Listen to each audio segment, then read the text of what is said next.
하나님의 나라는 하나님의 주권과 통치가 살아있는 것을 말씀드렸어요. 그래서 하나님이 하나님 되심이 완전하게 드러나고 있는 게 하나님의 나라인 거죠. 그리고 조금 더 우리의 측면에서는 이건 하나님의 측면이고 우리의 측면에서는 하나님이 나의 삶에서 진하게 함께하고 계시고 하나님의 함께하심이 인도하심으로 막 나타나는 거죠. 이게 하나님의 나라예요. 그 완벽한 모델이 뭐라고 말씀드렸죠? 바로 창조 당시 에덴 동산이라고 말씀드렸습니다. 그게 하나님의 나라의 시작이었어요. 그리고 앞으로 우리에게 나타나게 하나님이 허락하실 또 다른 완전한 하나님의 나라가 예수님이 재림할 때입니다. 이 두 가지 모델 외에는 완전한 하나님의 나라는 있다 없다? 없다, 없어요. 완벽한 완전한 하나님의 나라는 없습니다. 자, 그러면 이때는 하나님의 나라가 완성되는 시기예요. 자, 이유를 설명해 드릴게요. 자, 혼탁한 세상을 살고 있습니다. 예수님이 오실 때까지 혼탁한 세상이에요. 왜냐하면 눈으로 보이기에는 신앙의 눈으로 보면 때로는 하나님의 나라가 통치하고 있는 것으로 보여집니다. 그런데 이것만이 아니죠. 마귀의 개입이 있어요. 마귀의 장난질이 있습니다. 마귀가 무엇으로 장난쳐요? 죄를 주입시키죠. 죄를 유혹으로 던져 넣습니다. 그 순간 죄가 끼는 순간 하나님의 나라는 온전하지 않아요. 애매해져요. 희끗희끗하게 보일 수는 있지만 그 죄가 끊임없이 우리 주변에서 막 도사리고 있습니다. 마귀의 공격이 끊임없이 우리 주변에 막 언제 넘어뜨릴까 틈을 노리는 자예요. 틈을 노리는 자. 그래서 마귀의 공격에 의해서 죄의 지배가 같이 섞여 있는 시대가 바로 예수님이 오실 때까지예요. 예수님이 오시자마자 하시는 게 뭐예요? 우리를 먼저 구원하신 게 아니라 사단을 심판하십니다. 그럼 우리를 괴롭혔던 마귀를 심판하면서 진정한 하나님의 나라가 우리의 삶 속에 이루어지는 거예요. 그것을 모형으로 그 짧은 시기에 완벽한 하나님의 나라를 부분적인 거예요. 부분적인 거. 온 세상이 하나님의 나라가 되는 게 아니라 부분적으로 임하는 것을 보여주신 게 예수님의 초림이에요. 그래서 예수님의 등장과 함께 천국이 가까웠다라고 선포하시죠. 천국이 너희 앞에 있다. 너희 안에 있다. 이렇게 선포하시는 거예요. 저를 따라 선포해 볼게요. 예수님이 천국이십니다. 예수님이 임하시는 곳마다 하나님의 나라가 이루어집니다. 자, 그래서 지금 우리가 살아가는 세대 안에서는 완벽한 하나님의 나라라고 말할 수 있는 체제가 없다라는 것을 전제로 합니다. 그렇죠? 자, 그러면 이 안에서 저는 정리해 봤어요. 세상에 죄가 들어오면서 하나님의 통치를 잃어버렸습니다. 그 다음 읽어볼까요? 시작. 자, 이것을 인정하십니까? 자, 그 다음 읽어볼게요. 시작. 자, 우선 이것을 전제합니다. 제가 왜 이 전제를 까냐면 그럼 사회주의가 아니면 공산주의가 아니면 그럼 민주주의는 하나님의 나라냐? 이런 얘기를 하는 사람이 있을 수 있어요. 있을 수 있는데 모든 체제 안에선 완벽한 하나님의 나라는 없다라는 것을 얘기를 하는 겁니다. 먼저. 자, 그러면 제가 이 막대 그래프를 설명해 드렸었죠. 지난주에. 중심에 하나님의 나라가 임할 때에 우리에게 주시는 게 무엇이냐면 자유의지입니다. 다시요. 하나님의 나라가 제대로 임하잖아요. 그러면 자유가 임해요. 자유를 얻어요. 그래서 우리가 찬양이잖아요. 나는 자유해. 알죠? 그 자유. 이 자유라는 것은 이 자유가 주어졌을 때 하나님 안에서 하나님을 자유롭게 선택하고 하나님을 자유롭게 예배할 수 있는 거죠. 왜냐하면 우리를 기계적 존재로 지으지 않으셨기 때문이죠. 그런데 이 자유를 잃어버리게 만드는 잘못된 구조, 체제가 있어요. 그게 바로 거절의 의무적 문화와 선택의 의무적 문화라고 말씀드렸어요. 그래서 이것을 조금 자세히 설명하면 사회주의, 공산주의가 거절의 문화라 제가 설명했고, 그 그리고 선택의 의무적 문화가 신권국가, 신정국가라고 설명을 드렸습니다. 꼭 종교적인 강제성 안에서 나라가 이루어지는 이슬람권이라고 예를 들었습니다. 이슬람권. 자, 그런데 이 자유의지가 참 이게 우리 안에 보장이 되면 좋겠는데, 거절의 문화적 의무적 문화 안에서는 통제적 인본주의, 완벽한 인본주의가 자리 잡고 있습니다. 그래서 인본주의와 신본주의, 에덴 동산은 완벽한 신본주의인데 이 거절의 문화가 형성되어 있는, 그러니까 하나님을 믿지 못하는 게 법으로 되어 있는 나라를 말하는 거예요. 거절에 의무적으로 되어 있는, 하나님을 믿으면 안 되는 나라죠. 북한이 바로 여기 포함되는 거예요. 중국이 여기에 포함되는 겁니다. 종교를 갖는 순간 이것은 안 되는 거예요. 통제적 인본주의예요. 반대로 통제적인 신본주의도 있습니다. 이거는 신본주의가 아닌데 잘못된 왜곡되어 있는 신본주의 형태로 나타난다라는 거예요. 그게 바로 안 믿으면 죽는다 이런 거죠. 이런 가정도, 이런 가정이 있을 수 있죠. 너 교회 안 가면 죽을래? 너 교회 안 가면 매든다? 막 이런 분위기. 이런 분위기는 좋은 분위기가 아니에요. 네. 다들 우리 집인데 이런 표정이어서 아니죠. 다들 아니죠. 왜냐하면 저도 솔직히 말씀드리면 저희 집 문화도 통제적인 신본주의였습니다. 통제적인. 꼭 주일 예배는 무조건 참석해야 되고, 또 주일에는 운동을 못했습니다. 노는 것을 못했어요. 집 밖을 나가지 못하게 묶어 놓으셨지만 저는 나갔습니다. 아무튼 이게 말씀 안에서 지켜야 된다라는 것이 강조되는 집안 배경이 있었습니다. 근데 나라도 이런 형태가 있다는 거죠. 자, 그러면 자유의지가 무엇이냐면 개인의 자유가 보장되는 거예요. 그 개인의 자유가 보장될 때 두 가지가 강조됩니다. 첫 번째는 무엇이에요? 종교가 강조됩니다. 왜 종교죠? 그 사람의 존엄, 존재를 인정해 주는 거예요. 그리고 두 번째는 경제입니다. 경제는 뭐죠? 그 사람의 사유 재산 인정해 주는 거예요. 자, 그래서 이것 집합기호로 한번 표현을 해봤는데, 정치 안에 종교가 들어가 있는 상태, 그게 바로 거절의 의무적 문화입니다. 그리고 선택의 의무적 문화는 종교 안에 정치가 들어가 있어요. 종교로 다 다스리는 거예요. 그리고 자유의지가 보장되는 체제는 어떻죠? 정교 분리의 원칙을 따릅니다. 우린 무조건 불교입니다 아니에요. 그 사람이 선택할 수 있는 자유가 보장되어 있는 나라가 건강하다는. 자, 예를 들어 볼게요. 우리 개신교의 시작이 퓨리탄이라고 하잖아요. 청교도가 영국에서 넘어왔습니다. 뭐 때문에 넘어왔어요? 종교의 자유를 찾아서 넘어왔습니다. 미국이 그래서 종교의 자유를 기본으로 나라가 세워진 거예요. 그래서 그 종교의 자유의 기본 법안에 뭐가 있냐면, 종교가 국가의 한 종교가 국가의 종교가 되지 않는다라는. 그러니까 모든 사람이 너 무조건 카톨릭이어야 돼. 카톨릭 국교화가 되는 게 아닌 거죠. 그래서 정교 분리의 원칙을 가지고 혹여나 이당이 있더라도 종교의 신앙의 자유를 보장한 거였어요.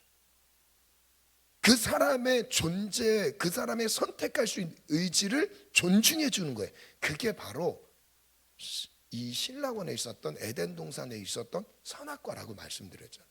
하나님은 성경 어디를 봐도 그들이 원하는 것에 졸랐을 때 그냥 허용해 주시지 통제적으로 막지 않으시는 분입니다. 그 사람이 돌아서 다시 찾아가더라도 통제하고 막으시지 않으셨어요. 어느 적절히 말씀하시는 분이에요. 야, 그거 아니지 않냐? 이 방법이 맞지 않냐? 예를 들어 볼게요. 그 사무엘 시대 때 우리에게 왕을 세워주소서, 우리에게 왕을 세워주소서. 만약에 그들에게 너네 죄 짓고 있네, 자유의지를 박탈하는 순간 어떻게 되죠? 왕을 구하지 않겠죠. 그런데 하나님은 그 왕을 구하는 것을 그대로 허용하십니다. 왜냐하면 박탈하는 것보다 그들의 존재가 인정되고 인간됨이 자유에서부터 시작되기 때문에 그래요. 자유가 없다면 내 스스로 나의 존재를 가지고 하나님을 고백하고 나의 신앙을 결정하는 이 자유가 없다면 우리의 신앙의 의미는 없는 것이에요. 여러분 생각해 보세요. 어렸을 때부터 가정의 문화가 거룩한 문화라고 해서 나이 들어서 신앙생활이 잘 되는 사람이 많이 있습니까? 그렇지 않아요. 정말 그렇지 않습니다. 내가 직접 하나님을 만나야 신앙생활이 잘 되는 거죠. 내가 직접 나의 신앙 고백이 있어야 신앙이 세워지는 겁니다. 환경은 부모의 책임일 수 있어요. 환경을 만들어주는 것. 그러나 강압적으로 내가 대신 선택해 주는 게 아니라는 거예요. 그래서 저희 교회는 유아 세례를 안 하는 겁니다. 이해가 되셨죠? 신자 침례, 신자 나의 신앙 고백이 될 때 침례를 받는 거예요. 이게 성경적입니다. 원래는 문화의 자체 그것도 존중하긴 해요. 그러나 나는 내가 목회할 때 난 무조건 이렇게 하기로 저는 마음을 먹었어요. 내 신앙을 내가 자유롭게 인정하고 결정하고 받아들일 때 그게 의미 있는 거 아닐까요? 정말 그게 의미 있는 게 아닐까요? 그래서 침례 쪽으로 빠져서 그렇지만 한 세기에 이 국교를 거부하면서 자유롭게 신앙 고백을 선택하면서 침례를 주장하는 사람들이 5천만 명이 죽었습니다. 순교했어요. 어떻게 죽였냐면 물에 집어넣고 안 꺼냈어요. 너네가 좋아하는 침례 집어넣고 안 꺼냈어요. 여러분 이 세례가 된 이유가 뭔지 아십니까? 국교화되면서 세례로 변질이 된 거예요. 환경에 따라서 필요할 수도 있습니다. 그것도 어느 정도 존중을 해요. 그러나 역사의 흐름 안에서 세례로 바뀐 이유가 뭐였냐면 이것 때문에 그래요. 국교화 때문에 그렇습니다. 모든 사람이 출생 신고처럼 유아 세례를 받는 거예요. 신앙이 없는데도 그 나라의 문화가 돼버렸어요. 여러분 그 의식 가운데도 모두가 다 하니까 나도 하지가 아닌 거죠. 성경에서 말하는 진짜 의미가 뭔가라는 것을 내가 직면해 보는 거예요. 그것을 찾아보는 겁니다. 그리고 나의 신앙을 선택하는 거죠. 그래서 저는 그런 신앙을 선택했어요. 그래서 수원이도 유아 세례를 안 받았어요. 강유도 안 받았어요. 서우도 안 받았습니다. 저는 저희의 신앙 고백 안에서 받게 하고 싶었어요. 왜냐하면 예수님이 말씀하신 정말 중요한 성례잖아요. 성례 두 가지 강조하셨어요. 하나 침례, 두 번째 성찬식. 두 가지죠. 그래서 정교 분리가 얼만큼 중요한지 미국의 수정 그 제1조에 제일 먼저 나옵니다. 정교 분리의 원칙. 종교와 정치는 같이 갈 수 없다. 이거예요. 자, 그러면 자유의지가 보장된 것에 생명의 존엄성에 의해서 우리에게 자유가 보장되는 걸 강조했어요. 그리고 거절의 문화에서는 어떤 자유가 없다고 말씀드렸죠? 내가 갖고 싶지만 선택할 수 있는 자유가 박탈됐어요. 침해당했어요. 중국에서 신앙을 제대로 가질 수 없죠. 라오스에서 신앙을 제대로 가질 수 없어요. 베트남에서 신앙을 제대로 가질 수 없어요. 여러분 공산화가 되면 종교를 먼저 없앱니다. 종교를 먼저 없애요. 그리고 선택의 의무적 문화에서는 내가 싫은데 거절할 자유가 없어요. 이것도 좋은 것 같지만 이것도 문제가 많아요. 사람이 경직됩니다. 자유롭지 않아요. 자, 그런데 우리나라의 지금 현 시점이 어디라고 말씀드렸어요? 이 자유의지가 흔들릴 만한 아주 중요한 그 마지노선에 놓여 있다는 것을 제가 이전에 한 3타임을 통해서 법안들이 통과되는 것들을 설명하면서 어느 위치에 와 있는지를 설명드렸습니다. 자, 그러면 한번 읽어볼까요? 시작.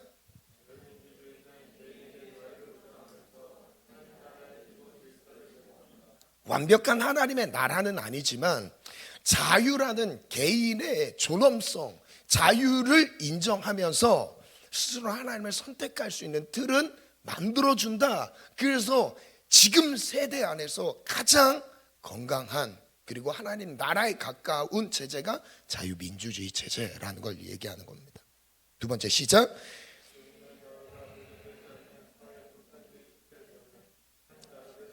여러분, 하나님의 나라를 진짜 세울 수 없습니다. 개인 혼자 숨어서는 신앙생활을, 이건 자유롭게라고 말할 수는 없겠죠. 숨어서는 할 수 있어도 자유롭게 표현의 자유와 내가 하나님 믿는 것에 대한 자유를 나타낼 수는 없죠. 물론 우리나라도 이것에 대한 폐해는 있어요. 자유가 있기 때문에 이상한 신천지 같은 이상한 종교들이 막 활개를 치는 점은 잘못되긴 해도 북한에서는 통하진 않겠죠. 자유가 없으니까. 그러나 그것보다 우리에게 자유가 있는 게 더 하나님 보실 때는 좋다 이거예요. 우리에게 자유가 있는 것과, 여러분 둘 중에 선택해보세요. 나에게 자유가 있는 것과 내가 죄를 짓지 않는, 자유가 없는 상태에서 죄를 짓지 않는 것, 여러분 뭐가 더 좋은 것 같아요? 나에게 자유가 없는데, 나란 존재가 없는데 죄를 안 짓고는 무슨 의미입니까? 나의 존재가 없는데. 그래서 중요하다는 겁니다. 자, 그래서 국가의 체제 안에서 자유가 보장되어야 하는 이유가 뭔가? 그래서 이렇게 한번 나타내봤어요. 개인이 있고 그 겉에 가정이 있고 그것을 포함하는 국가가 있습니다. 그래서 저는 이렇게 정리해봤어요. 나라의 법과 질서는 개인을 통제하기 위한 목적이 아니다. 우리 자유민주주의 체제에서는 통제가 아닙니다. 간섭이 아니에요. 무엇이죠? 보호예요. 자유를 보장하는 기능이에요. 그게 나라의 기능입니다. 나라의 기능을, 이 공산주의 체제에서는 나라의 기능이 뭐냐면 통제입니다. 그래서 나라의 그 질서가 그들 위에 있는 거죠. 그래서 그러므로 교회는 신앙의 자유를 반드시 지켜내야 한다. 심지어 이 신앙의 자유를 외치는 사람들이 되게 중요한 구호가 있죠. 자유가 아니면 죽음을 달라. 그 안에 뭐가 담겨 있죠? 자유가 아니면 죽음을 달라. 차라리 죽는 게 낫다는 거죠. 목숨을 다해서 자유를 얻겠다는 거예요. 차별금지법과 한번 보게. 차별금지법은 가정의 질서를 훼손 붕괴시키면서 개인의 자유를 침해합니다. 잘 보세요. 이 차별금지법을 통과시키려고 하는 이 세력들은요, 소수 인권을 보장하라는 거예요. 그런데 완전 역입니다. 소수 인권이 존중되면서 다수의 자유가 침해당해요. 다수의 자유로운 생활들이 침해를 당해요. 그래서 안 되는 겁니다. 그리고 이게 왜 법제화로 되면 안 되냐면, 뭐 동성애자를 뭐 법적으로 제재합니까? 근데 그것은 자기들이 좋으면 하는 거죠. 그런데 그것을 법으로 만들면서 다른 사람들에게 피해를 주면 안 된다는 거죠. 그래서 그것을 통과하면 안 된다는 겁니다. 사회주의 공산주의 체제는 종교와 사유재산을 통제하면서 개인의 자유와 생명의 존엄성을 침해한다. 그 다음 읽어볼게요. 시작. 공산화는 따로 있고 그 체제에 대해서는 크게 나에게 피부로 와닿지 않아서 이 공산화가 얼만큼 긴급하고 정말 위험한 것인지를 느낌이 안 온 사람이 정말 대부분입니다. 정말 대부분이에요. 왜 그러냐면 지금 나라 생각하기보다 지금 내 코가 석자예요. 저도 생각해봐요. 나라를 생각할 형편이 아니라 지금 제 개척 상황을 생각해야죠. 현실을 봐요. 지금 나 여기서 막 승부를 내야 되네. 무슨 나라 이렇게 된다니까요. 대부분 다 그래요. 그래서 이게 와닿지 않는다는 거예요. 이 와닿지 않는다고 해서 무감각하게 있어야 되는 건 아니잖아요. 그래서 여러분들에게 이 시간을 준비했어요. 민감하게 깨어 있으셔야 돼요. 그래서 깨어있기 위해서 네 가지를 여러분들에게 한번 정리해봤는데 한번 같이 읽어볼까요? 시작. 하나, 이 감정적이면 안 돼요. 사람이 어떤 상황을 딱 봤을 때 내가 감정적으로 움직인다. 이거는 선동을 당한 겁니다. 선동을 당한 거예요. 그리고 편향된 언론에 의해 왜곡된 정보가 유입이 될 수가 있습니다. 이게 첫 번째예요. 두 번째, 시작. 지역 감정, 그러니까 우리는 젊음의 교회라 지역 감정은 없을 것 같아요. 그죠? 그래도 우리 부모님 세대는 지역 감정이 좀 죽어도 무슨 당, 죽어도 무슨 당 이러겠죠. 저도 선거철만 되면 연락하는 친척분이 계세요. 제가 무슨 당이라고는 얘기는 안 합니다. 연락 와서 무슨 당 뽑아라. 그리고 선거가 끝났어요. 또 전화 와요. 확인 전화까지 와요. 선거했냐? 대단하십니다. 그분이 어디 뭐 소속되어 있는 것도 아니에요. 더 놀라운 것.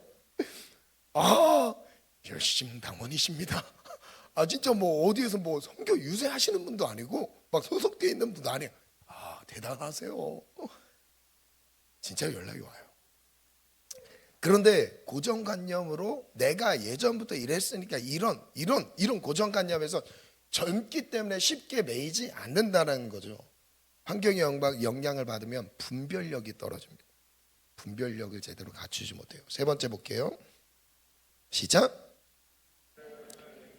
지금 이 흐름을 분별해야 된다. 이 분별하기 위해서는 시작. 이거예요, 이거. 그러면 네 번째. 시작. 잘 보세요. 이 언론에서 다루고 있는 내용은 편향적입니다. 지금은 좌우가 쫙 나눠졌어요. 그래서 편향적이에요.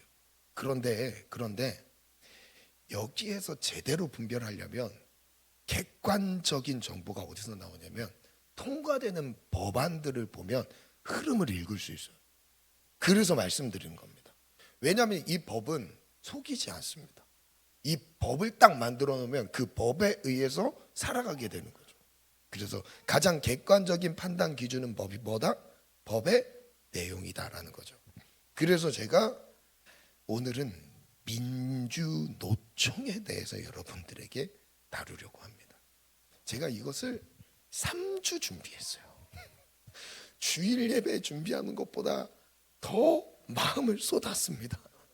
더 마음을 쏟아. 왜 그러냐면 민감하고 예민한 부분이 될 수도 있어서 정말 조심스럽게 이렇게 접근하는 겁니다. 이 민주노총 한번 볼게요. 이 민주노총과 이 법안과 무슨 상관이 있는지 한번 볼게요. 법안과 무슨 상관이 있는지를 한번 볼게요. 여기 민주노총에 소속되어 있는 사람은 없죠? 네, 빨리 나오시기 바랍니다. 네, 없을 거예요. 우리 교회는 없을 거예요. 빨리 나오시기 바랍니다. 네, 마지막에 또 한번 강조할게요. 이 민주노총은 원래 노동운동하는 단체죠. 노동운동하는 단체. 그런데 이 의문이 되는 활동들이 있습니다. 노동운동보다 노동운동이라는 타이틀은 갖고 있는데 그 안에 주로 하는 대부분의 활동이 뭐냐면 바로 이 두 가지예요. 국방예산 삭감, 국가보안법 폐지 운동을 벌이고 있고요. 제가 좀 이따 그 이미지 파일을 다 보여드릴게요. 놀라실 겁니다. 두 번째가 한미동맹 해체, 주한미군 철수. 전 여기서 질문을 가져보는 거예요. 노동운동이랑 무슨 상관인가? 오늘 우리가 수고하는 노동자들 아니십니까?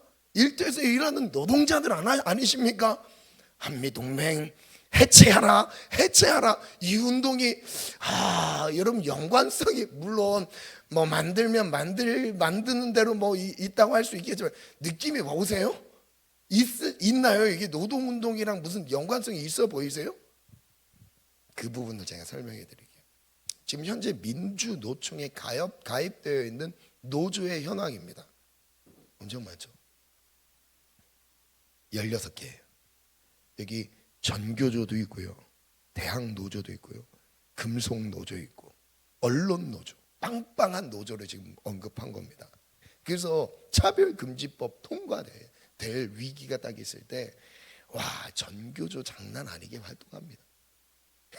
여러분, 교육감 선거도 진짜 중요해요. 제가 예전부터 관심이 많아서 그 청주 어디죠 교원대 가서 막 시위도 해봤어요. 여러분이 진짜 미칠 노릇입니다. 막 그게 법안들이 통과해서 막 교과서에 막 동성 성행위가 올라가 있어요. 막 초등학교 교과서에. 여러분 그게 우리 세대에 겪지 않았다고 해서 손 뗄 일이 아닙니다. 우리 자녀 세대가 그 교과서로 배우고 있어요. 그 막 가서 막 저희 그때 한밭제일교회에서 사역할 때 청년들 몇 명 데리고 와서 막 10명 가서 막 시위하고 같이 막 목소리 내고 그거 안 됩니다 안 됩니다. 여러분 이게 정치적인 행동입니까? 생각해 보세요. 아닌 걸 아니라고 얘기를 해야 되는 건데 전교조도 문제가 많습니다. 지금 현재 민노총에 가입되어 있는 인원이 몇 명인 것 같아요? 120만 명입니다. 별로 안 놀라시네요. 별로 안 놀라시네요. 120만 명. 점점 늘어나고 있어요. 이제 이 내용은 지금부터 나누는 내용은 제가 실제 민주노총 홈페이지에 들어가서 다 여러분 캡처해서 올려드리는 겁니다. 자료는 자 민주노총 홈페이지에 이런 내용이 있더라고요. 국가보안법 왜 폐지인가? 왜 폐지를 한대요? 국가보안법은 헌법상 보장된 표현의 자유와 사상, 양심의 자유를 침해한다. 나의 사상을 얘기하는 것을 침해한다는 거예요. 그래서 국가보안법을 폐지해야 된대요. 사람의 생각을 통제하는 국가, 폭력 없는 표현, 행위마저 차별하는, 처벌하는 국가가 정상적인 국가일까요? 소수의 사상이라고 해서 무시하는 국가는 민주주의와 양립할 수 없습니다. 국가보안법이 존재하는 한 민주주의를 말할 수 없는 이유입니다. 그래서 국가보안법 폐지를 외치고 있습니다. 주도해서 외치고 있어요. 파주시 안소희 시의원이 있었습니다. 여러분 혹시 아시는 분이 있을 수 있어요. 파주시 안소희 시의원이 있었는데 이 시의원은 정당 행사에서 민중가요를 제창했다는 이유로 대법원에서 유죄가 확정되어 시의원직을 잃었습니다. 과연 무슨 민중가요를 불렀을까요? 북한을 찬양하는 노래를 불렀습니다. 나 진짜 어이가 없어요. 의원인데 대한민국 자유민주주의 체제에 사회주의 체제를 노래하고 있습니다. 통진당 여러분 아시죠? 혁명동지 그 이름이 혁명동지가였어요. 이걸 노래를 불렀어요. 북한을 찬양하고 지하혁명 조직에 회합했어요. 지하혁명 조직, 레볼루션 그 혁명 조직이 있습니다. 그 혁명 조직을 만든 사람이 바로 누구예요? 옆에 나오는 이석기입니다. 통진당. 그래서 통진당 해산됐잖아요. 박근혜 정권의 내란 음모 조작 사건의 피해자 이석기 의원은 8년째 감옥에 있습니다. 이걸 풀어주라는 거예요. 이런 운동을 누가 하는 거예요? 민주노총에서 하고 있습니다. 세계 최대 인권단체인 국제 엠네스티 대한민국 정부에 대해 국가보안법을 폐지하고 이석기 의원을 비롯한 부당하게 기소되고 수감된 모든 사람을 즉시 석방할 것을 촉구한 것을 알려졌다. 이석기라는 사람이 어떤 사람인가? 지금 여기가 핵심이 아니니까 그냥 짧게 넘어갑니다. 한반도 전쟁에 대비해서 국가 기관 시설 파괴를 위한 준비 조직을 만들었어요. 실제. 그리고 그 이름이 RO예요. 그 RO에 같이 회합했던 사람이 안소희 의원이었습니다. 통진당 소속. 대한민국 체제 전복을 위한 목적으로 이 모임을 시작했습니다. 여러분 이거는 대한민국에서 있을 수 없는 일이죠. 징역 9년이 선고됐고 그 다음에 바로 통진당이 해산됐습니다. 그거에 대해서 어떻게 하는가? 국가보안법이 존재하는 한 온전한 자유는 없습니다. 그 사람들이 수감된 게 자유가 없는 거라고 얘기를 하는 거예요. 표현의 자유를 지금 사람의 표현의 자유를 막고 있다는 거예요. 소수가 갖고 있는 사상을 말할 수 없도록 만든다는 거죠. 근데 이 판결이 나온 거는 바로 대한민국 헌법에 대한민국 체제를 보호하기 위한 헌법에 기록된 대로 판결을 받은 거죠. 국민을 감시하고 통제하며 조작 사건을 만드는 국가정보원을 비롯한 공안기구들이 존재하는 한 인권도 없습니다. 여러분 이 사실 아세요? 대공수사권이 국정원에게 없는 것을 아십니까? 무슨 뜻이냐면 대공수사권이라는 것은 간첩을 수사하는 권한이에요. 이 권한이 문재인 정부 때 경찰로 옮겨졌어요. 그런데 경찰에서는 이 대공수사권에 대한 경험이 있는 사람이 거의 없어요. 그럼 간첩 수사가 어렵다는 거예요. 현재는 지금 상황이 이래요. 그래서 5월 10일 국가보안법 폐지 10만 입법 청원 운동으로 국가보안법 폐지 투쟁을 시작합시다. 이런 운동을 누가 한다고요? 민주노총이 주도한다. 제가 민주노총 홈페이지에 있는 내용들 여러분 많이 보여줄게요. 지금 민주노총과 진보정당 아시죠? 이 진보정당 이거는 오래된 내용이 아닙니다. 여기서 이제 나오는 그 대통령이 된다면 추진하고자 하는 그 공약들이 있잖아요. 그 중에 제가 핵심적인 거 우리가 꼭 알아야 되는 몇 가지를 여러분들에게 나눌게요. 주 4일제를 얘기하고 있어요. 그러니까 무슨 논리냐면 노동 시간을 단축시키자는 거예요. 그래서 노동 시간을 분배하자는 거예요. 노동이 없는 사람에게 그 노동 시간을 나눠주자는 겁니다. 최근에 또 누가 얘기해서 문제가 많았죠. 이재명 의원이 얘기하면서 논란이 많았습니다. 노동시간사 주 4일제. 그리고 나오는 내용이 그다음 7번째 이거죠.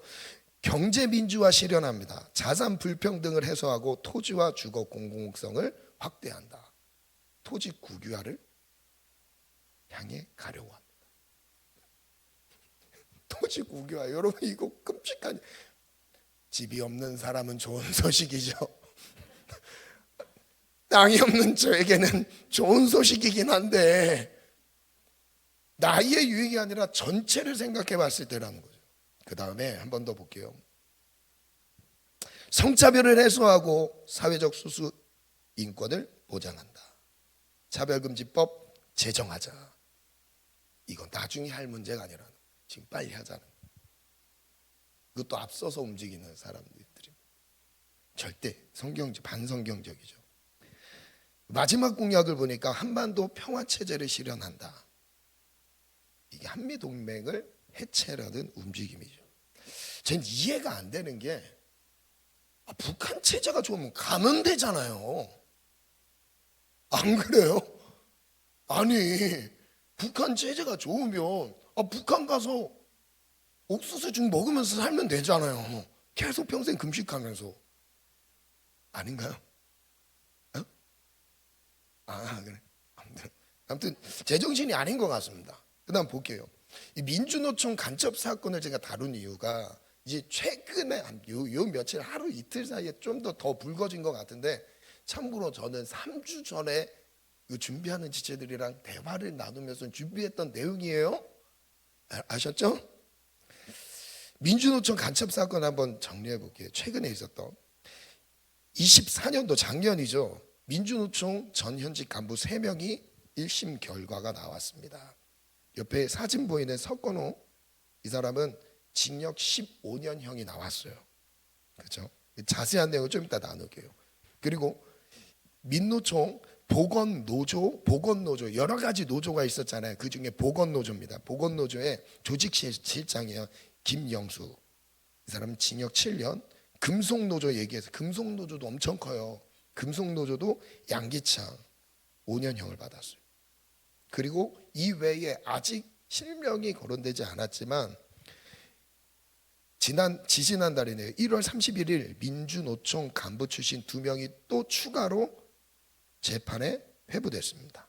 이것은 국정원과 경찰이 같이 수사를 하게 합동 수사하면서 적발하게 된 거예요. 지금은 이 그 대공수사권을 원래는 국정원이 처음 하는 건데 이제 그 시작 단계에서 국정원이 전체 이제 그 막 왜냐하면 암호가 많대요. 오는 암호를 이렇게 풀어낼 수 있는 그 기술을 그런 경험을 국정원에는 사람들이 좀 많은데 그래서 지금은 경찰랑 같이 협업으로 한다고 합니다. 문제는 북한 공작원들이 캄보디아, 베트남, 중국에서 주요 활동을 했습니다. 아까 그 2명의 사람 얼굴 보여드립니다. 안 돼. 근데 얼굴을 보면 참 악하게 생기지는 않았죠. 그래서 문제예요. 알맹인지 가라지인지 구분을 생김새로 하면 안 되는 거예요. 사상이 드러나지 않습니다. 그 안에 사상이 드러나지 않아요. 한번 볼게요. 그 내용. 민노총 간부들의 북한 공작원과 해외 접촉한 상황들이었습니다. 그 글씨가 잘 보이는지는 모르겠어요. 이거는 동아일보 신문에 있는 내용을 발췌했는데, 민노총 간부들 리광진 북공작조 4명과 최소 5차례 접촉했던 내용들이 발견됐어요. 그리고 남성 3명, 여성 1명 북공작조 캄보디아에서 하루에 한 번씩 번갈아 접선합니다. 전국 단위 지하 조직 구축 시도하라. 지령, 북한 지령을 거기서 받은 겁니다. 그 내용이 쭉 나옵니다. 여기 리광진 나오죠. 리광진, 김일진, 김세은, 리소영, 이 북한 공작원들이에요. 그 밑에는 접선한 사람, 아까 전에 이름과 얼굴을 보여드린 사람들이에요. 여기서는 A씨, B씨, D씨 이렇게 나오는데 그 사람들이에요. 그 다음 볼게요. 북한 교류국 조직도 이게 북한 교류국이 북한 교류국 문화교류국 산하지사라고 명칭을 해요. 이 사람들은 그 안에 각 지역마다 지하 조직을 만들라고 했잖아요. 민노총 간부들이 간첩 혐의 충북 동지회, 그리고 제주 기업 뭐죠? 한길회예요. 한길회. 이 한길회 이것을 여러 차례 교신을 합니다. 그 조직이 나왔어요. 리광진과 김명성으로 쭉 나눠서 이 조직이 움직이고 있었어요. 아까 15년형을 받은 사람이 누구냐면 민노총 전 현직 간부들 밑에 나오죠. 민노총 조직국장, 아까 조직쟁의국장이라고 나오는데 그 사람인 거예요. 이 사람이 정말 중요한 역할을 합니다. 그러면서 이 내통하죠. 했던 내용이 뭔지를 이제 천천히 볼게요. 문화일보 23년 1월 25일 신문입니다. 캄보디아에서 북한 접선 민노총 간부들 암호문 수령, 암호문으로 그런 내용들을 주고받아요. 암호를 풀어야 되는데 이 암호를 풀려면 국정원의 경험이 많이 있어야 된다고 하네요. 그리고 공작원 교육을 받은 정황이 드러났어요. 하노이 호텔 나오죠. 푸놈펜 호텔 나오죠. 베트남 나오죠. 이렇게 여기서 막 그 해외에서 특히 베트남, 캄보디아, 중국 이 세 나라가 북한 공작원들이 안전하게 그들에게 생각하기엔 안전하게 자유롭게 활동할 수 있는, 그들의 신분이 좀 보호받을 수 있는 나라예요. 그래서 거기에서 우리나라 여기 간첩들이랑 몰래 만나서 암호를 주고받으면서 그들의 북한 지령을 받는 겁니다. 우리나라에서 지령을 받는 게 아니에요. 해외에서 지령을 받는 거예요. 자, 북한 지령 내용을 한번 볼게요. 이 내용을 여러분 보면 깜짝 놀랄 겁니다. 이 석 씨는 15년형 받은 사람이에요. 석 씨는 2018년 10월부터 2022년 12월 총 몇 차례? 102차례 걸쳐 북한 지령을 받거나 보고문을 보낸 혐의를 받고 있다. 판결문과 지령 등을 보면 북한은 석 씨가 세운 지하 조직 지사, 그 아까 전에 말씀드렸죠. 북한 문화교류국 밑에 있는 지사라고 말한 거예요. 전안지사, 경북지사, 막 이런 지사 표현을 쓰잖아요. 지역에 그런 것처럼 남한에 있는 북한 지사라는 겁니다. 구체적인 민주노총 장악 방법을 하다란 것으로 드러났다. 여기에서 지령받았던 전체적인 내용이 뭐냐면 민주노총을 장악하는 방법을 북한으로부터 지령을 받은 거예요. 어떻게 장악하는지. 실 내용을 옆에 이미지로 띄웠는데요. 북한 지령과 민노총정 간부의 보고 북한의 지령이 있었어요. 19년 10월 10만 명 넘는 금속 노조를 확고히 걷어지는 것을 당연 목표로 세우라. 금속 노조가 왜 세냐면 이 북한의 지령이 있어서 그렇습니다. 그리고 22년 12월 기아차 화성공장, 광주공장을 확고히 장악할 수 있는 조직적 토대를 마련해라. 12월 윤석열 역적 패당의 탄압 책동 규탄, 말이 되게 어렵네요. 위한 실천투쟁 조직하라. 북한스럽네요. 북한스러워. 그리고 그거에 대한 성모 씨의 보고를 한번 볼게요. 2000년 6월 민노총 위원장과 사무총장은 제 추천이면 모두 인사를 반영한다. 자기가 민노총에서 영향력 있는 이 사람이 민노총 안에서 주요 인사를 오랫동안 한 20년 정도 갖고 있었대. 그래서 그 민노총 간부들이 자기의 말로 세워진 사람들이 거의 다 그렇다. 그래서 자기 말이면 이 사람은 세워진다라는.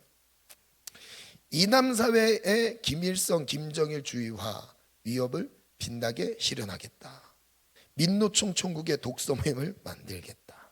여러분, 그래서 독서 모임은 교회에서 하시기를 바랍니다. 그래서 최근 5년간 북한 공정원 접촉 등 국가보안법 위반 사건을 한번 보세요. 와, 엄청나죠. 간첩이 실제 드러난 게 22명이 접촉을 했어요. 지금 우리 이제 매스컴에 드러난 사람은 몇 명 안 됩니다. 그리고 그 재판이 지연돼요. 빨리빨리 안 돼요. 그리고 중요한 건 불구속 기소예요. 불구속 기소. 진짜 불구속 기소면 자유롭게 있으면서 조사받는 거예요. 대통령은 구속 기소. 이상하지 않습니까? 그리고 피고인들 북한 공작원과 만난 국가가 중국이 5번, 캄보디아 9번, 베트남 4번. 와, 엄청나죠? 그 다음 한번 볼게요. 민주노총 간첩 사건을 이제부터 본격적인 그 안에 어떤 내용을 나눴는지 한번 볼게요. 주요 간첩, 국가보안법 위반 행위 어떤 내용인지 볼게요. 핵심 지령이 첫 번째가 뭐냐면 민노총 위원장 선거에 북한이 개입합니다. 누구를 북한에서 뽑으라, 세워라라고 하면 그 사람이 간부가 되는 거예요. 그래서 제가 민노총을 왜 예의주시를 했냐면, 저는 어떤 시위나 이런 게 딱 있으면 항상 뭘 보냐면 누가 나왔는가요? 몇 명 나왔는가는 사실 중요하죠. 누가 앞장서서 나왔나. 민노총이면 이거 약간 빨간색이다, 이 느낌이. 두 번째, 민노총 신규 조직원 포섭 방법과 절차 지령이에요. 어떻게 사람들을 민노총 사람들 그 간첩을 더 늘릴 것인지를 그것을 계획을 세웁니다. 그것을 북한이 지령을 줘요. 어떻게 하라고. 민노총 내 자신들의 조직을 북한 문화교류국의 지사 앞에 아까 설명드렸죠. 문건 내에 자신들이 총회장님, 김정은을 향해서 총회장님이라고 합니다. 진짜 김정은은 저랑 동갑이에요. 돼지. 진짜 저랑 동갑입니다. 개념이 없는 거예요, 진짜. 저는 개척교회인데 자기는 나라를 집어삼키고 있어. 이거 기분 나쁘네, 진짜. 제가 더 부응해야 되겠습니다. 이 진짜 어린 놈을 회장님이라고 부릅니다. 그게 말이 됩니까? 그런 지시를 받아서 임무를 수행했다는 내용이 나옵니다. 이들은 민주노총 내 요직에 북한과 가까운 인사들이 당선되도록 총력을 기울이며 조직원을 포섭합니다. 자, 북한이 민노총을 집중하는 이유를 설명해 드릴게요. 궁금하시죠? 첫 번째, 민노총을 장악을 하는데 각 지역 지하 조직을 만들고 지하 조직원을 늘리도록 지령을 내렸어요. 실제 내린 내용이 있습니다. 그리고 어떻게 포섭을 하는지 보니까 단계가 5단계가 있어요. 전략적이에요. 첫 번째, 한 번 만남, 소극분자입니다. 북한에서 이 사람은 소극분자, 그냥 한 번 딱 만난 사람. 두 번째, 2-3번 만나서 사회 부조리에 불만을 심어준 사람. 그래서 불만이 조금 들어갔네? 이 사람은 동반자라고 부릅니다. 동반자라고 불러요. 세 번째 단계. 반미주의와 북한을 동경하도록 만들어요. 그리고 그게 실제 북한 동경으로 딱 들어가면 열성분자로 구분을 합니다. 이 내용은 그 지령문에 나와요. 지령문에 제가 꾸며서 한 내용이 아니라 안보 기자의 전문 분야자 안보 기자로 오랫동안 활동했던 그 채널 A 그 기자분의 내용을 좀 도움을 받았어요. 그리고 세 번째 단계가 열성 분자, 반미주의 북한 동경이죠. 네 번째 단계가 적극 분자가 있습니다. 북한 체제 숭배하고 찬양하고 혁명 영화, 혁명 소설 읽고 탐닉하는 사람. 아까 떠올랐던 사람이 있지 않습니까? 조금 떠올랐던 사람이 있지 않아요? 통진당에, 그죠? 그리고 마지막 다섯 단계, 이 사람은 특별한 임무를 부여해요. 임무 부여자예요. 해외에서 북한 공작원과 접촉 자격을 얻습니다. 이 단계로 포섭을 넓혀갑니다. 그러니까 야, 너 힘들잖아. 이 한국 사회 힘들지 않냐? 벌어먹고 살기 힘들지 않냐? 불평등하지 않냐? 막 부정적인 걸 막 주입하면서 이게 제대로 꽂히게 하고, 야, 북한 봐라, 평등하지 않냐? 막 이러면서 막 가는 거예요. 그만 속는 거죠. 우리 하나님의 나라에서도 그래. 야, 너 구원 받으니까 더 불편하지 않냐? 막 이 사탄이 장난치는 거죠. 너 옛날에 자유로웠지 않냐? 막 옛날로 돌아가라. 세상이 즐겁지 않냐? 똑같아요. 북한이 하는 방법이 너무 똑같습니다. 두 번째 볼게요. 국가 모든 주요 시설을 침투 전략합니다. 그래서 민노총이 왜 그러냐면, 왜 민노총을 집중하냐면, 민노총은 모든 직장군들이 다 있어요. 노조들이 다 있잖아요. 그래서 민노총에 집착을 하는 거예요. 어떤 시설이든 주요 정보를 빼올 수 있어요. 그래서 실제 이런 일이 있어요. 평택 미군 기지와 오산 미군 기지 군사 정보를 빼줬어요. 그리고 시설 정보를 빼줬습니다. 심지어 국정원 정보까지 어떤 군무원에 의해서 빼갔어요. 지금 이런 일들이, 영화에서 일어날 만한 일들이 우리나라에서 이루어지고 있습니다. 송전시설, 이석기가 했던 행동들이죠.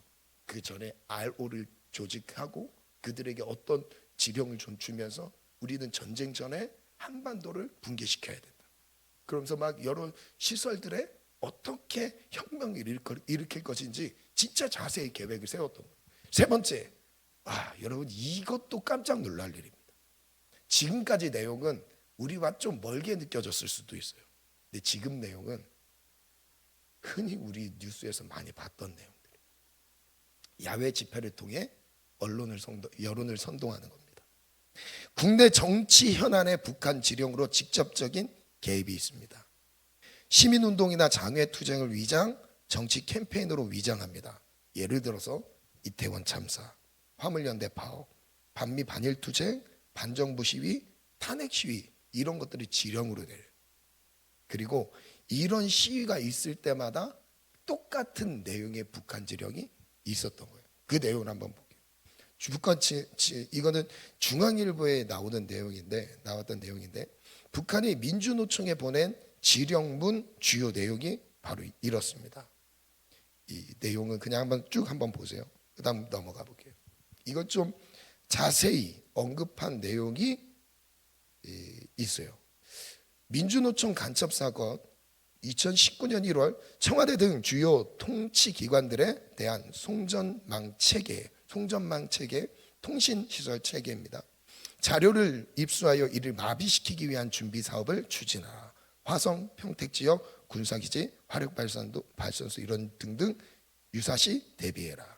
21년 5월 방사능 오염수 방류 문제를 걸고 반일 민심을 부추겨서 일본 것들을 극도로 자극하는 한편 집권 세력을 압박해 이남 당국과 일본 사이의 대립과 갈등을 되돌릴 수 없을 지경으로 몰아넣어라. 또 북한 지령 세 번째 나오죠. 22년 4월 각급 노조들을 발동해 윤석열 패드를 반대하는 투쟁 등을 적극적으로 벌이라. 22년 6월 한미동맹은 전쟁동맹, 평화파괴범 윤석열을 탄핵하자, 남북 합의 이행 등의 구호를 들고 용산 대통령실과 정부청사, 윤석열 자택 주변에서 도로 차단, 포위행진, 연좌 시위 등을 지속적으로 조직 전개하라. 그리고 22년 11월 이태원 참사를 세월호 사건처럼 각계각층의 분노 분출 계기로 만들 것, 촛불 시위, 추도문 등 다양한 항해 투쟁에 집중. 이게 나왔어요. 수상한 행보를 보기에 한 10년 전이죠. 국가조작원이라고 놀립니다. 국정원을 해체하라는 운동을 하고 있어요. 그리고 최근에 24년 북한 지령문 받아 간첩 활동, 해외에서 북한 공작원 접선 혐의. 재판부 반국가 단체인 북한의 이익 제공, 한국 안보에 위험 초래한 내용이 기사에 나왔어요. 그리고 민주노총 간첩, 지금 민주노총 수상하는 행보죠. 이 부분은 탄핵 심판 과정 가운데서 나왔던 내용입니다. 후쿠시마 원전 오염수 방류 결정하는 이 내용들 안에서 똑같은 단어들로 하고 있죠. 핵테러 행위, 전 인류에 대한 이런 식으로 나오고 있습니다. 이거는 그냥 참고해 보세요. 아, 이런 일들이 있었구나. 이거는 제가 말씀드리는 거는 의혹을 말씀드리는 건 아니에요. 의혹을 말씀드리는 건 아닙니다. 수사에 의해서 직접 나온 팩트를 가지고 말씀드리는 겁니다. 그리고 조직 사업을 실속 있게 쭉 나오고 있어요. 한미동맹 윤석열 패거리를 막으라, 이런 내용이 나오고 있어요. 그리고 측근들을 집요하게 정치 추문하라는 것, 이런 내용이 나오고 있습니다. 북한 지령, 정의당의 당 지도부를 장악하라, 북한 지령이 있었어요. 탄핵 투쟁의 불씨를 지펴 올려라.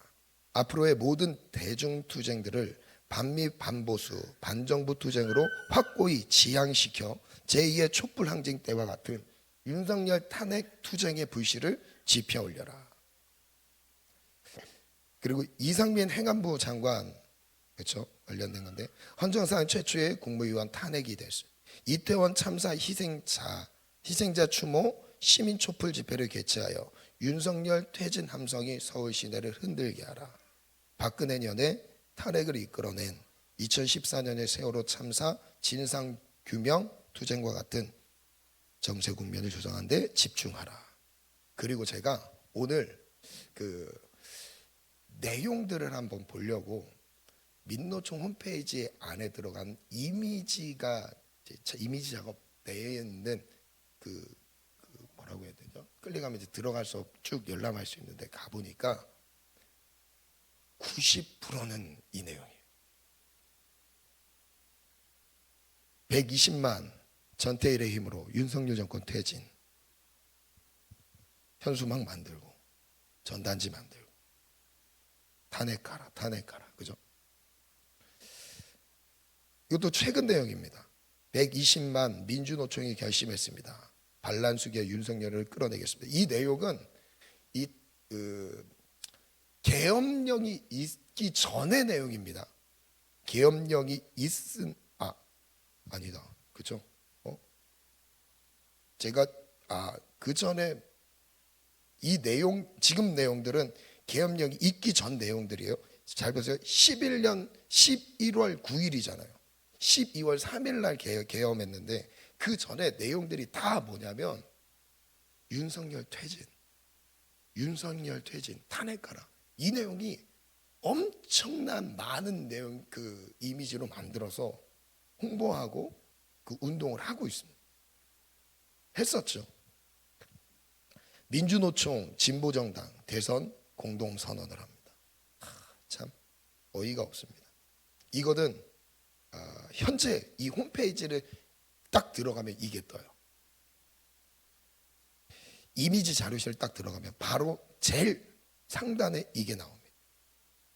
내란 우두머리 윤석열 파면하라.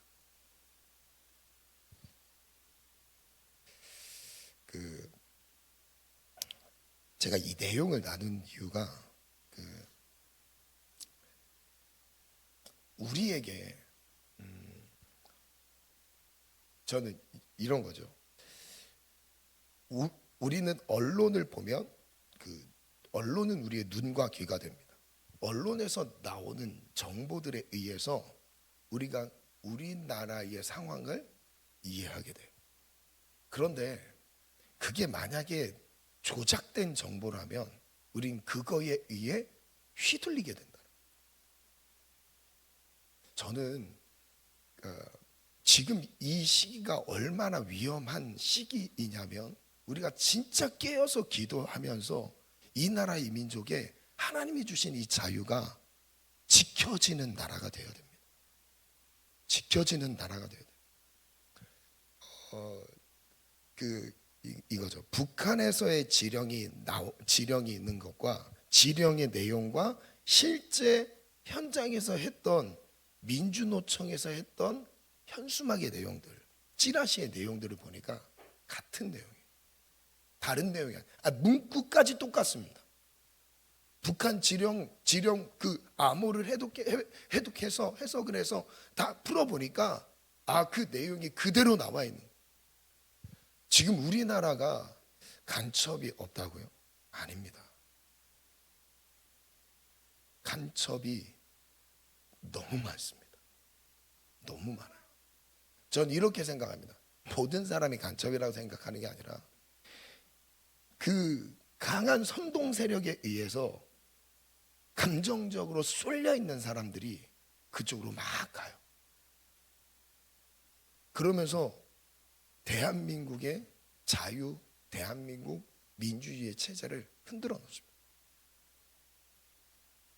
지금까지 이런 일들이 너무 많이 있었지만 제가 사실 이런 내용을 그냥 저는 저만 알고 있었어요. 저만 알고 그리고 이거는 이 부분에 있어서 물론 심각하지만 이걸 강단에서 나올 정도의 상황은 아니라고 생각을 했었죠. 근데 지금은 정말 상황은 조금 다릅니다. 지금은 진짜 나라와 민족을 위해 기도해야 됩니다. 그리고 깨어서 그 하나님이 주신 자유를 지켜내야 합니다. 우리 오늘 눈물로 하나의 시에 가서십니다. 이 찬양 하나님 앞에 올려드리면 좋겠어요. 전 민주노총이라는 이 단체가 여러분 상식적으로 한번 생각해 보십시오. 그냥 노동운동을 하는 조직이어야 되고 건전하게 피해보는 사람 없도록 그 노동자의 편에서 대변해주는 역할을 해야 되는 게 진짜 건강한 노동운동 아닌가요? 그런데 정치적인 선동이 너무 많아요. 정말 너무 많습니다. 언론을 장악하고 있고 언론 노조 엄청납니다. 근데 그 가운데서 우리나라에게 주신 하나님이 주신 자유와 질서, 여러분 이런 구조가 있어요. 복음이 전해지잖아요. 그럼 복음이 전해지면 경제적 부흥이 일어납니다. 항상 그랬어요. 복음이 전해지는 곳마다 경제적 부흥이 일어났어요. 유럽이 그랬어요. 아메리카 대륙이 그랬어요. 우리나라가 그랬어요.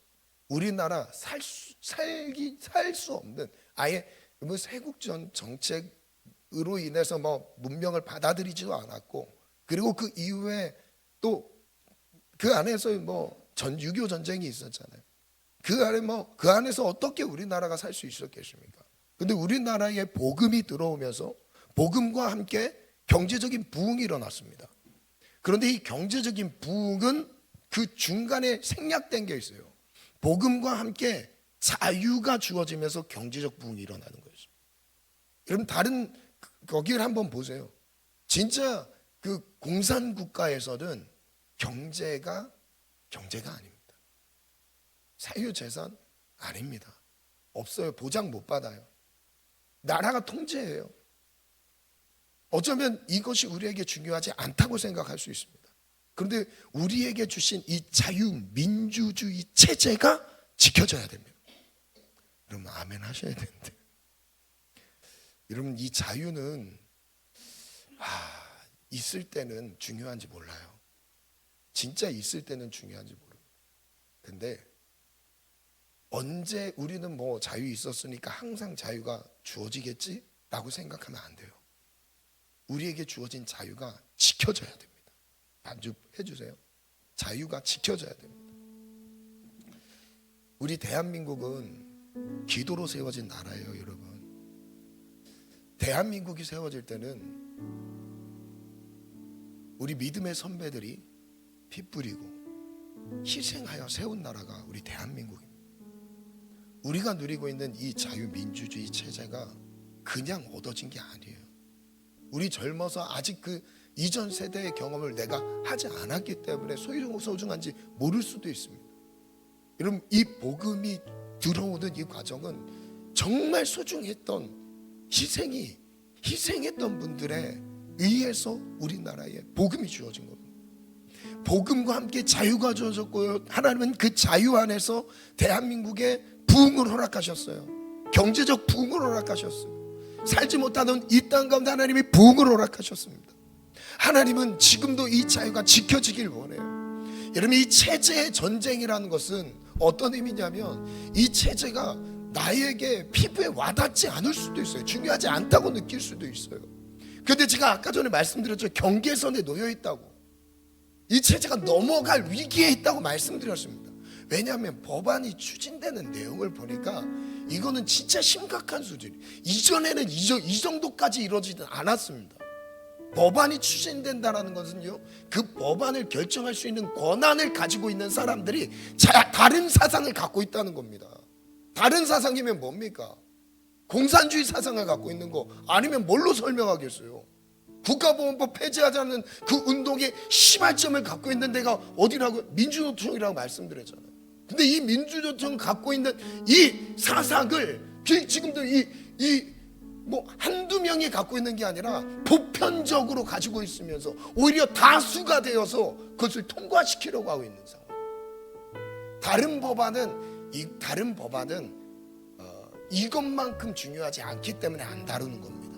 다른 법안, 경제적인 부분은 뭐 토지를 국유화시키고 우리의 세금이나 이런 것들을 더 뭐 평등한 원리 안에서 모든 사람들이 막 다 잘 사는 나라 만들려고 하는 그런 공산주의 체제가 또 깊숙이 담겨져 있는 경제 체제들이 많이 있잖아요.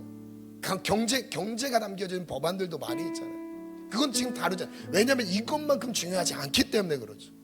우리 국가보안법 간첩죄 폐지, 이거는 절대 있을 수 없는 일입니다. 이거는 정치적인 얘기가 아니라 우리 대한민국을 지켜야 되는 마지노선인 거예요. 마지노선. 이게 폐지되는 순간 간첩질을 해도 처벌을 못해요. 지금 중국 간첩들이 처벌을 못하고 있는 상황입니다.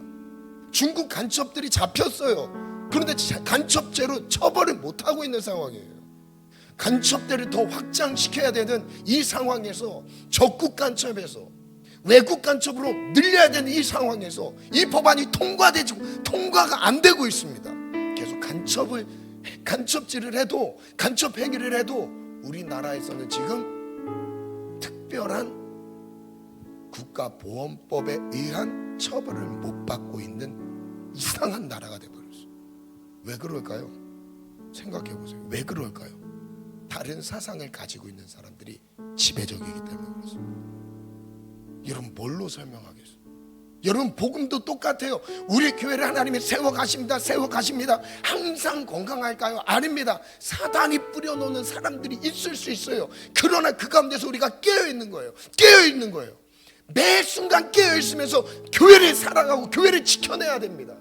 불순한 것들이 세워지지 않도록, 하나님의 나라가 온전하게 세워지도록 우리 교회도, 이 대한민국도 그렇게 세워져야 됩니다. 아멘. 여러분, 진짜 우리 기도합시다. 진짜 기도합시다. 우리는 그래도 기독교 세계관으로 나라를 봐야 되지 않을까요? 기독교 세계관에 입각해서 이 체제를 이해하고 있어야 되지 않을까요? 뭔가 하나님 말씀을, 그리고 하나님 중심 안에서 하나님이 다스리시고 하나님이 통치하실 수 있는, 그리고 우리가 신앙의 자유, 하나님을 선택할 수 있는 자유, 거절할 수 있는 자유도 우리 가운데 있지 않습니까? 하나님이 우리를 자유하게 부르셨어요. 하나님 우리를 인격적으로 부르셨습니다. 존엄한 존재로 부르셨습니다. 하나님 그 자유 안에서 하나님 이 자유가 지켜지는 대한민국이 되게 도와주시옵소서. 실제적인 현실적인 내 문제와 연결이 되지 않았다고 해서 우리가 기도하지 않는 것이 아니라 하나님 더 중요한 문제입니다. 하나님 이 대한민국이 깨어있게 도와주시고 자유가 지켜지는 나라가 되게 도와주시옵소서. 자유, 한 사람 한 사람이 존중되고 존엄함이 인정되는 나라가 되게 도와주시고 공산주의 체제가 절대 허용되지 않게 도와주시옵소서.